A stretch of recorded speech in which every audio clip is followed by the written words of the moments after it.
James the Intern. James the Intern. James the Intern. Hey guys, it's me, James the Intern, and I am here with the Elizabeth Wardland, no hyphen, of Memphis and like a million other shows. How you doing today? I'm great. I'm in between shows. She has a 2-show day. Thank you so much for taking some of that time out in between shows to sit down. I'm happy to. I just learned about BroadwaySpotted, and I think it just sounds great. I can't wait to check it out. BroadwaySpotted.com. T-shirt and everything. But I am not Broadway Spotted. So, how are you? I'm good. So you just came into Memphis, correct? I came into Memphis a year ago. A year ago? And it has flown by. Kind of came out of nowhere in my life. The job came out of nowhere. I'm also married to an actor, so my husband had just finished Promises, Which was fantastic at the Broadway Theater. Yes, his name is Ken Land. He's darling.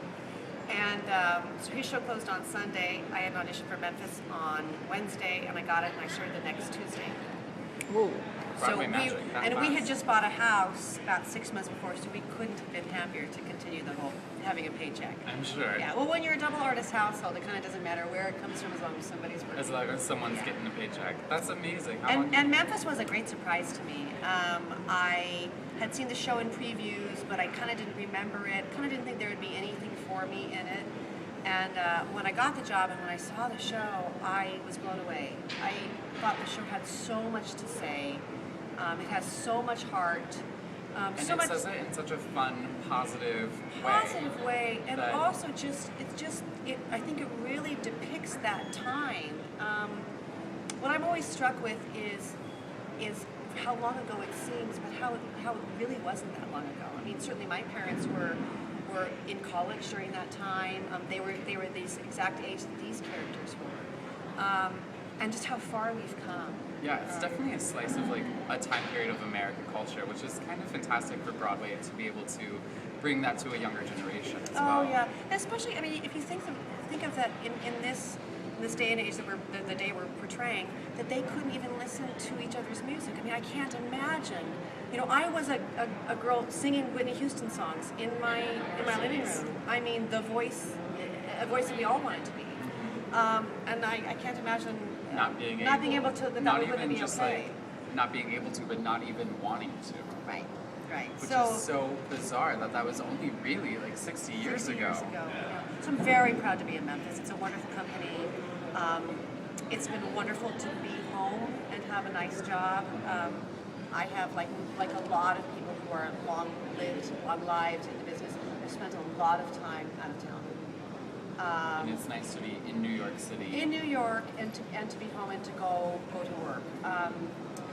I had spent almost 8 years in Los Angeles from 2000 to 2008, and so it's been nice to get on Broadway so quickly after we both came home, because Ken got Promises, and I got Memphis. Was very nice. And in Memphis, you understudy Mama? I understudy Mama, and then I have 3 little characters. We all joke, the white people in Memphis, you know, really, it's not really our story. But it is your story. Well, it is our story. We play our part of the story, it's really to portray the racism. And so I play 3 what we call the racist. I play 2 of my characters are really racist. And one of my jobs at Memphis is, I don't even know if people are aware of this. A lot of the white folk in the show, we are singing into a mic backstage. We're doubling all of the black vocals on stage. And it's all live backstage. It's all live. Every single night. And one of the reasons I got the job is because I can sing like that. And all of us who are singing on the stage, backstage can sing like that. So it's actually a pleasure because everybody's voices are so good. So you're standing in this microphone singing with these great singers. And that's because the dancing is so significant in Memphis. I saw it, and Yeah. I was exhausted by the end of it, just Right. watching them So turn to it out. expect that they're going to do all the dancing and do all those really complicated vocals. So that's so I actually have a very busy show. It just doesn't kind of look it. There you go, Broadway There magic. you go, Broadway magic. Broadway magic. And I'm an understudy for Mom, and I've gotten to go on a lot. It's a great part. And Some fantastic people in your show as well that you get to work with every day. Recently, Adam was gone. oh, yeah, we love it. And Montego Glover, it's been running for almost 3 years now, and she is there. Yeah, and she is solid as a rock. Belting it My out hat every goes off to single her time. every day. She's just wonderful. It's a great group. And we do know that you were in the Scarlet Pimpernel I on was the in the Broadway. I was in the Scarlet Pimpernel all 4 versions. In fact, I had done the original workshop of Scarlet Pimpernel, and I'm the only person who went from the original workshop. So you went through all all the the different stages. versions. What was yeah. that like, going through It all was of crazy. those different I mean, versions? it was crazy. I look back at the Scarlet Pimpernel time. I mean, that could never happen now. What ended up happening with the Scarlet Pimpernel is we opened the show. We did not get good reviews.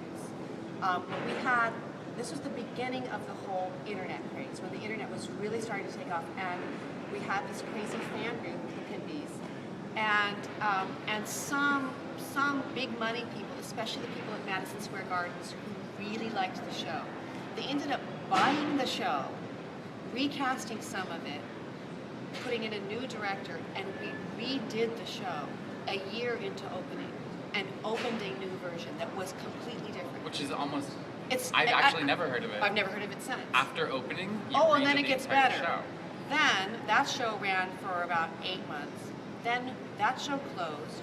We went out onto the road, played Dallas, Houston, and Atlanta, opened a smaller version of it, and moved into the Neil Simon. So of you our came 56. back. We came back into Broadway. And so opened I it again. opened the show on Broadway 3 times. 3 times. Who else has done that? Well, You. it wouldn't happen now. Elizabeth It Woodland. wouldn't happen. And then I ended up doing the tour also. My husband was in the show too. We got married during the show. In fact, during the curtain call of the day we got, the whole wedding story is a whole other story, but we had to do a matinee on our wedding day because we thought the show was going to close, and instead the show didn't close. We got bought by Madison Square Gardens, and we were opening a new show. So On we'd your already wedding planned day, you our were doing wedding. Scarlet So we Pimpernel. did a matinee, and Douglas Sills brought out a glass wrapped with cloth. The entire audience, he smashed it. The entire audience said Mazel Mazel. Tov, and we've been together 17 years. That's incredible. That's actually an incredible story. And then we ended up doing the Pimpernel National Tour, and after the LA engagement, we ended up staying in LA. And that was really how we were a classic LA story. Basically, 7 years later, we're like, oh my gosh, we've been in LA for 7 years. Guess it's time to go home. Guess it's time to go back to the NYC, and Yeah. we are so glad that you did. Oh, it's been great. I Because mean, you I were- loved being in LA too. It was a great place to live, and we made wonderful friends there. And for me, I got to do a lot of stage opportunities out there that I don't get here because I'm just simply not a marquee name. So I But got. you should be. Well, I don't think I ever got into it to be a big star. What I really wanted to do was to make a living doing this, and I have been very, very fortunate to do that. As I told you, I was out of college before you were even born, so that's a long time. But look at this. Aw. We don't believe her. Oh yes, no, don't it's believe true. her. It's true. Well, my first big credit was Les Mis, and that was 1988. So, and I had done the Singing in the Rain tour before that. So And I what mean, is your secret? Sunscreen now. Sunscreen. No, I think show business keeps you young. I mean, I think it keeps you active and involved. I'm surrounded by 20 to 25-year-olds every day. These girls in my dressing room who inspire me and keep me up on the latest trends. I don't know. It's all relative. I sometimes I look in the mirror and I go, oh, how'd you get so old? But it just is what it is. So what's like the biggest difference, because you're saying you did like Les Mis, you did Scarlet Pimpernel, what's the biggest difference between going from a legit shows and now you're in Yeah. like the beltiest of belty Yeah. Broadway shows? Well, I'm very, very, very fortunate that I can sing a lot of different styles, which is, I think, is one of the reasons my career has been long-lived. Is that something that you developed, or is You it know something what? that just naturally came to I you? like everybody. Certainly when I was in college and graduate school, there was not really a musical theater degree yet. It was still pretty separate between the music world and the theater world. And there were a few of us that were starting to cross over, and those degrees were starting, like at Carnegie Mellon, Cincinnati Conservatory. I went to a very small liberal arts college called the University of the Pacific. I was an oboe player. It was one of the reasons I went to college, was to play the oboe. I didn't know if I was going to play the oboe. I still kind of secretly wanted to be an actor, but didn't know if I really could do it. Well, you proved yourself wrong. But my degrees are in drama, not in music. But because I grew up singing so many different styles, and I was never really a soprano. So, I mean, I could sing soprano, but when I moved to New York, there were so many girls who were better sopranos than me. I kind of figured maybe the pop belty. I was in the era of Les Mis. That was the big show when I first moved to New York. And so you really had to have a legit song that could sound that could also sing pop. And because I had sung pop songs my whole life, I learned how to do that. And now, I did Passion on Broadway, which was very legit. We love the Sondheim at BroadwaySpotted. I did City of Angels on Broadway, which was big band and torchy songs, late 1940s. Scarlet Pimpernel was very legit. And now Memphis is basically 1950s rock and roll. So, I love music and I love to sing, and I will continue learning how to sing all the new styles. Something that she told us off camera was that she actually got to sing with Michael Crawford, the original Phantom. Yes, I did. One of my favorite jobs ever was a job called The Music of Andrew Lloyd Webber. And it was Michael Crawford was the star of it, and there were 6 men and 6 women, and we had a 70-piece orchestra on stage. We toured all over America and England, and my solo was Don't Cry For Me, Argentina. Which is coming to Broadway. Yes. And we played Radio City Music Hall.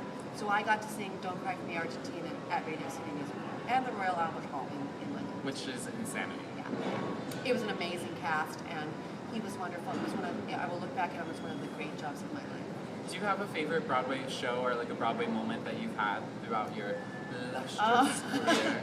Favorite Broadway moment? Well, they're all, anytime they pay you to do what you dream to do is a good Broadway moment. It's an amazing Broadway moment. I think certainly marrying the man of my dreams, doing a matinee during the day, and marrying the man of my dreams at night, that was a good day. That's an amazing That Broadway was a moment. good day. Yeah, it was a drag to do a matinee on our wedding day, but it was, for a girl who grew up wanting to be on Broadway and marry a great guy, special? that was a good day, yeah. That's So, incredible. yeah. And we actually brought you a gift. Oh. We brought you a little gift because we know that Mama smokes a lot. Yeah, Mama throughout does the show. smoke, yeah. She smokes a lot. Uh-huh. And BroadwaySpotted was very concerned about you. Oh, Nicorette. So we got you some Nicorette gum so Mama can Thank quit. you. Well, the good thing about what we do in Memphis is we're smoking kind of herb cigarettes. Although they do still kind of dry you out. But especially in that era, the people really did smoke all the time. Yeah, all the time. And so it really adds that flavor. So I do smoke. Now Nancy Olin, who's in it now, smokes less. Adam Pascal smokes less. Chad was definitely a smoker and liked smoking. And Cass Morgan, the original Mama, she chain smoked in the show, which I thought was very effective. So thank you very much. But we were just I very appreciate it. concerned. So we wanted to get you some Don't Nicorette smoke gum. in my real life, but There you go. But now Mama can quit in your other life. that's right. We're gonna write to the show. Please tell Mama, give Mama some Nicorette. Yeah. Was Nicorette even invented in 1951? No, I don't think it was. Well, they didn't know it was so bad for you. Yeah, back then doctors Yeah, they would be, Yeah, they'd they be, would you know, smoke while with they their were- stethoscope with a cigarette. Yeah. Yuck. smoking. Yeah. But thank you so much for not only meeting us on a double show day, but on Leap Day. It is Leap Day, and you know what? Kind of didn't register that it was the whole Leap Day thing every 4 years. 2 extra shows this year. 2 extra shows. Hi, BroadwaySpotted. Nice to meet you, all of you. Come see the show. Come It's see a great anything show. on Broadway. Support Broadway, that's what we're all about. And do you have a Twitter? I don't have a Twitter. I do have a website, and I do Website. have a CD. Ooh. It's called First Harvest. I'll do my own plug, yes. Go Thank for it, you. go for it. It's called First Harvest. It is on iTunes. You can either do the title of the CD, which is First Harvest, or you can do my name on iTunes. Buy it. It's great. It's a whole variety of different styles of singing. You can get to know me a little bit better by doing that, and we're very proud of my CDs.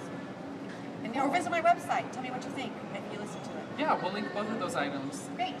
on our website down below for you. Oh, I love that. That's Thank so you. exciting. Yeah. We love a good Broadway CD. Yeah, it is some Broadway, but it's some pop, some rock. It's a little bit of everything, just kind of like me. That's so great. Thank you for meeting with us today. Welcome. Nice to meet you. Nice to meet you. Pretty people. James the Intern.